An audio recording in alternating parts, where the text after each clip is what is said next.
Haqiqiy og'riq nimaligini bilasanmi? Haqiqiy og'riq dardingni ko'rsatmaslikka, majbur bo'lganingda aslo yiqilmaslikka, sinmaslikka mahkum etilganingda, bu og'riqdan bir lahza bo'lsa ham tanaffus ololmasdan, go'yo hech narsa bo'lmagandek yo'lingda davom etishga majbur bo'lganingda, o'sha soxta tabassumni u yerda ham, bu yerda ham yuzingga kiyib yurishga majburlanganingda, ichingdan yemirilib borayotgan bo'lsang-da, vazminlik va xotirjamlikni ko'rsatishga davom etasan. Hech kim sezmaydigan tutun ichida ruhing yonib boradi. Ko'ksingdagi seni o'ldirayotgan o'sha qisilishga qarshi kurashib yashashda davom etaverasan va davom etaverasan.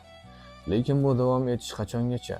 Biz qachongacha bu siqilish va og'riqqa qarshi kurashamiz? Bularning hammasiga bir yakun bormi? Shunday davom etish aqldanmi? Bu yo'llarning biror rohat baxsh xotimasi bormi o'zi? Ya Robbim, bizga o'zingdan boshqa najotkor yo'q.